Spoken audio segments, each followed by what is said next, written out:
다윗이 전에 피곤하여 능히 자기를 따르지 못함으로 부솔 시내에 머물게 한 200명에게 오매 그들이 다윗과 그와 함께한 백성을 영접하러 나오는지라.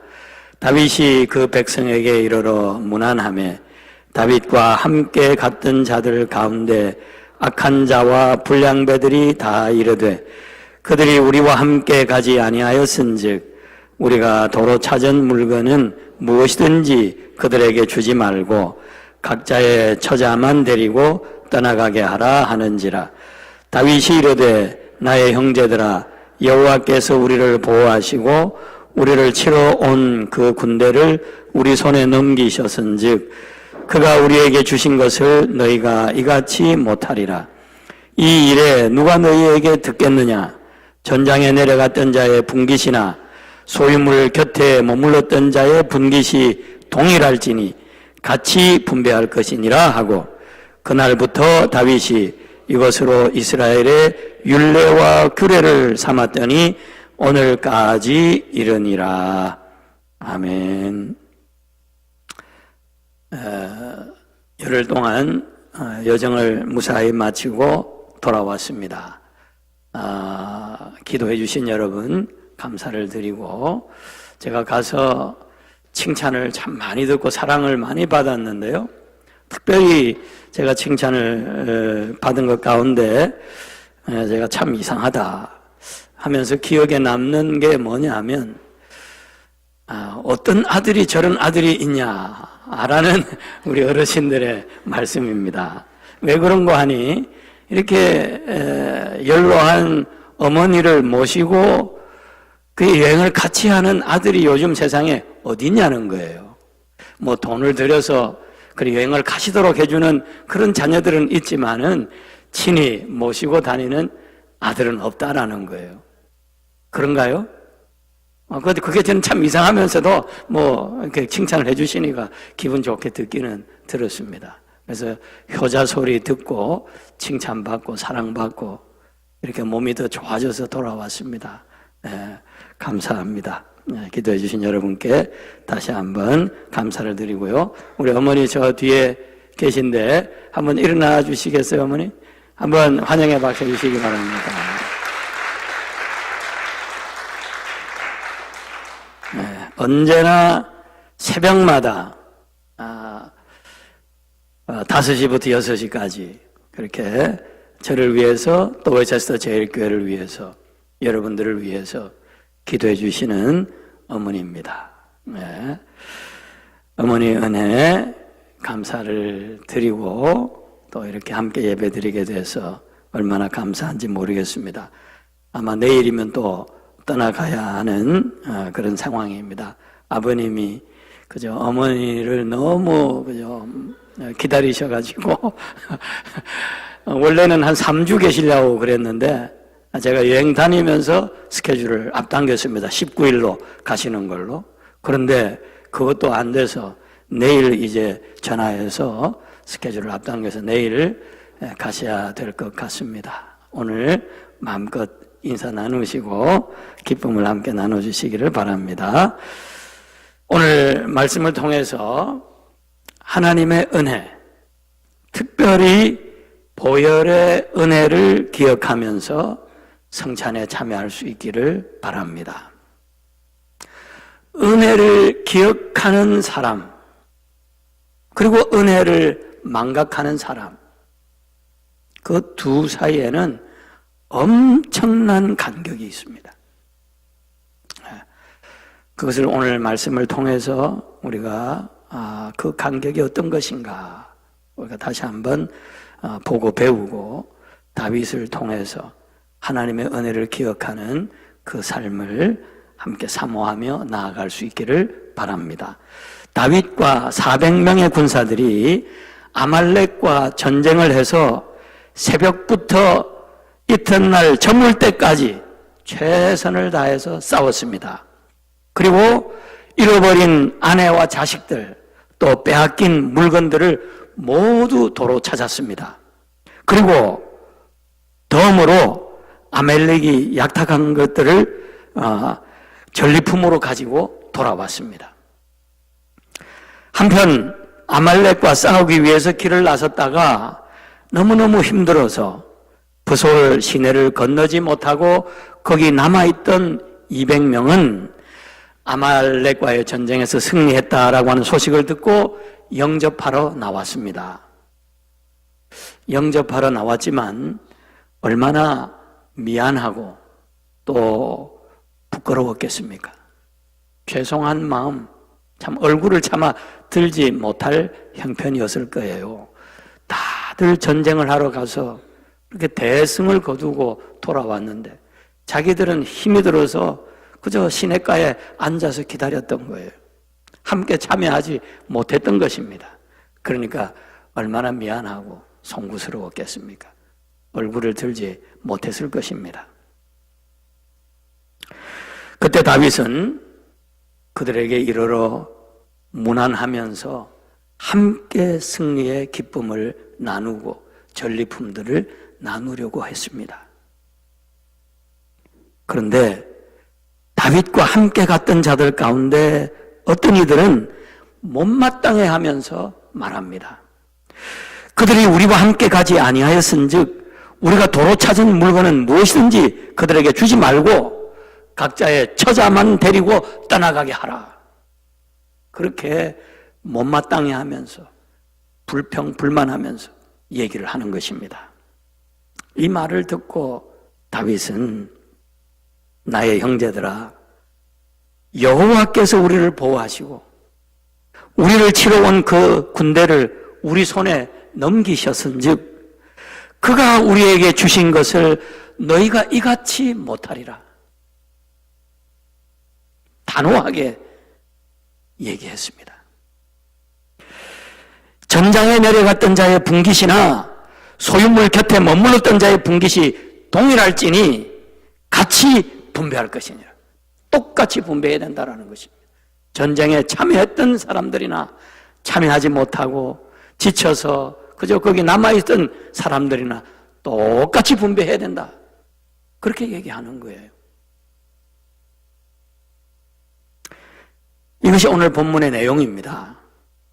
이 본문의 내용을 통해서 두 가지 생각을 해보고자 합니다. 첫째는 하나님의 은혜를 잊어버리면 악한 자가 되고 불량배가 되고 만다라는 것입니다.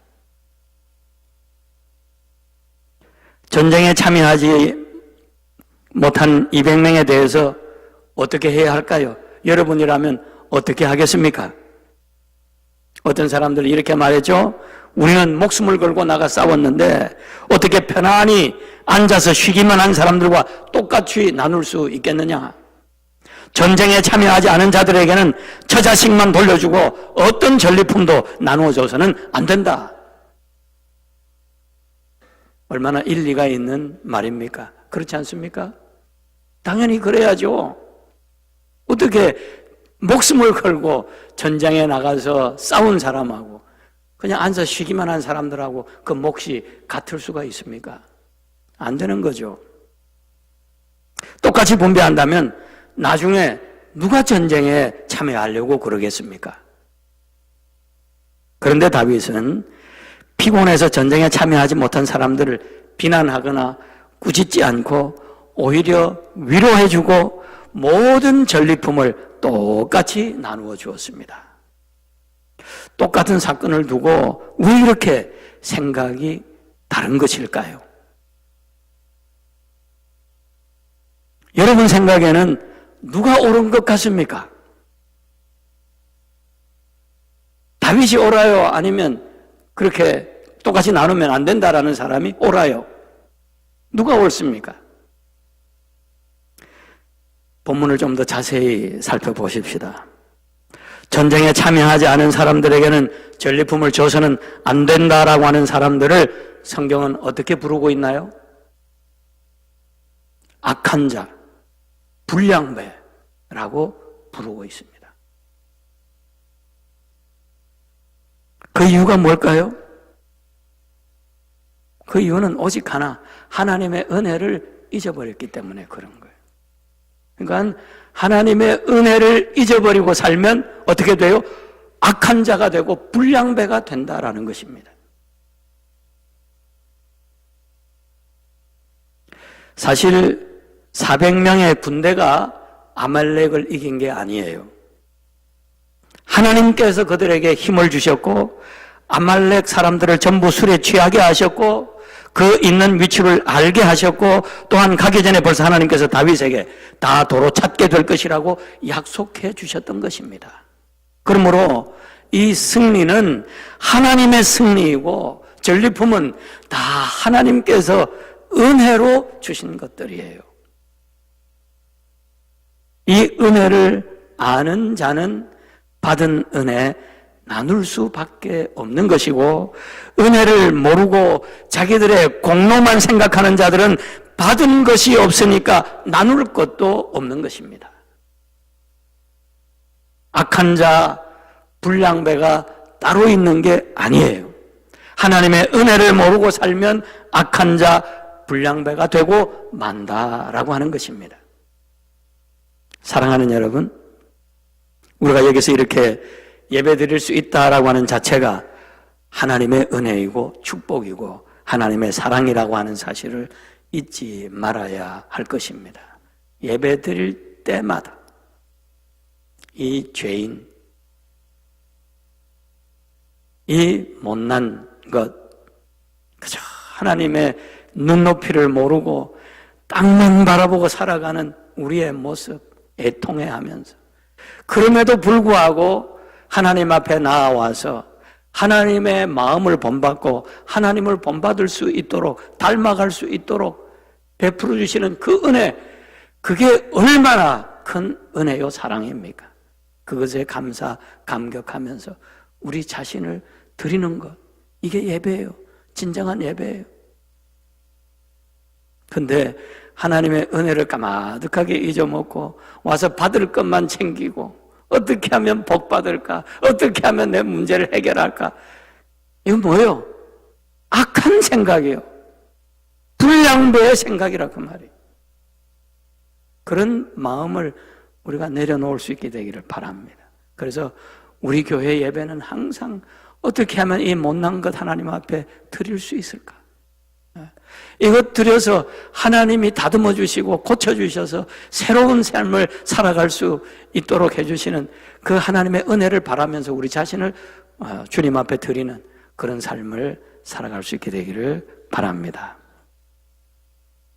두 번째 우리가 생각해 볼 수 있는 것은 은혜는 나눌수록 커진다라고 하는 것입니다.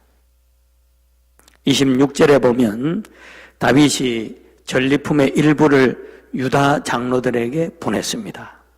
그리고 27절 이하를 보면 그 힘들게 얻은 전리품을 헤브론을 비롯한 13개 성읍에 나누어 주었습니다.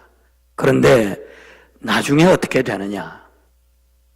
사무엘하 2장 1절에 보면 사울 왕이 죽은 후에 다윗이 여호와께 묻는 장면이 나와요. 내가 유다 한 성읍으로 올라가리이까? 여호와께서 이르시되 올라가라. 다윗이 아뢰되 어디로 가리이까? 이르시되 헤브론으로 갈지어다. 하나님께서 말씀하세요. 다윗이 어려울 때 헤브론에게 선물을 주었는데 후에 유다 왕국을 이룬 지역이 바로 헤브론 지역이었습니다. 선물은 조금 졌지만 그 선물을 받은 헤브론이 바로 다윗을 왕으로 세웠던 것입니다.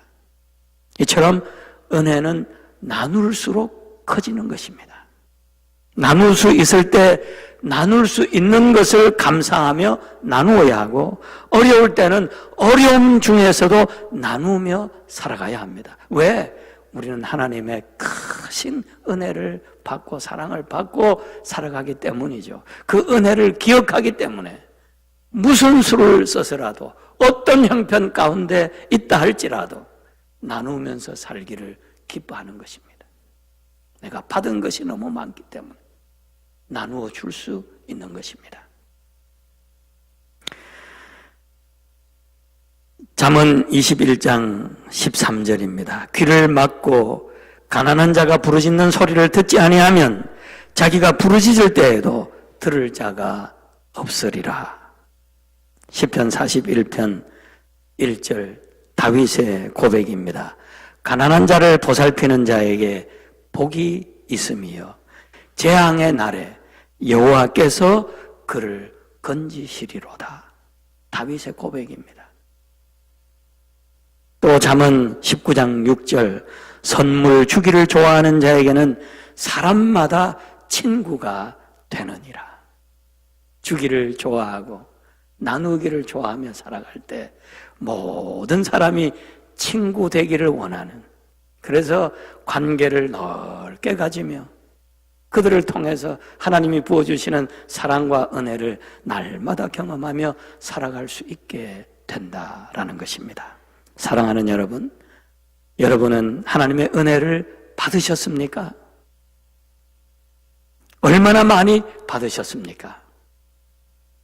오늘 성찬을 받으며 보혈의 은혜를 기억하십시다.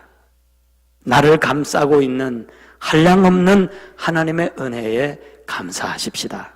날마다 변화를 누리며 주님을 닮아가게 하시는 하나님의 크신 은혜를 돌아보십시다. 혹시라도 은혜를 망각하고 사는 악한 자, 불량배가 되지 않도록 자신을 돌아보며 성찬을 받으십시다. 그리고 나눌수록 커지는 은혜, 나누며 살게 해달라고 기도하십시다. 나보다 약한 자, 나보다 가난한 자를 돌아보며 존중하고 사랑하며 살게 해달라고 기도하십시다. 그래서 하나님의 사랑과 은혜를 더욱 풍성하게 누리시는 여러분 되시기를 축복합니다.